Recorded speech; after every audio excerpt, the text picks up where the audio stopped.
कई साल पहले एक गांव में एक पुरानी हवेली थी। हवेली का नाम काले हवेली था और यह सुनसान और वीरान थी। गांव वालों का मानना था कि इस हवेली में भूतों का वास है। रात के समय हवेली से अजीब और गरीब आवाजें आती थीं, कभी रोने की, कभी हंसने की। लोग कहते थे कि रात के तीसरे पहर में हवेली की खिड़कियां अपने आप खुल जाती थीं और दरवाजे खुद ब खुद बंद हो जाते थे।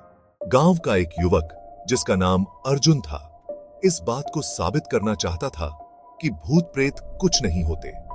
एक रात अर्जुन ने तय किया कि वह हवेली में जाकर पूरी रात बिताएगा। वह अपने साथ एक मोमबत्ती, एक टॉर्च और एक पुरानी घड़ी लेकर चला। हवेली के अंदर जाते ही अर्जुन को अजीब सी ठंडक महसूस हुई। उसने टॉर्च जलाया और देखा कि हर जगह धूल और मकड़ी के जाले थे। अचानक हवेली के अंदर से किसी के चलने की आवाज आई।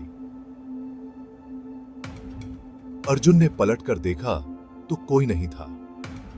थोड़ी देर बाद उसे किसी के हंसने की आवाज सुनाई दी। वह डरते डरते उस दिशा में बढ़ा।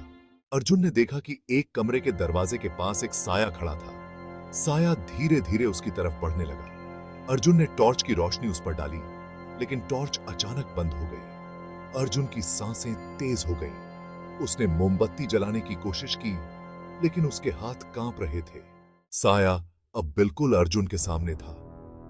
उसने अर्जुन की ओर हाथ बढ़ाया और तभी हवेली का दरवाजा जोर से खुल गया।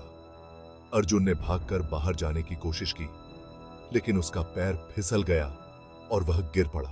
सुबह गांव वाले अर्जुन को हवेली के बाहर बेहोश पाए। जब उसने होश में आने पर अपनी कहानी सुनाई तो सभी हैरान रह गए। अर्जुन ने बताया कि वह साया उसकी आत्मा को खींचने की कोशिश कर रहा था, लेकिन वह किसी तरह बच निकला। लेकिन के उस घटना के बाद किसी ने भी हवेली में जाने की हिम्मत नहीं की।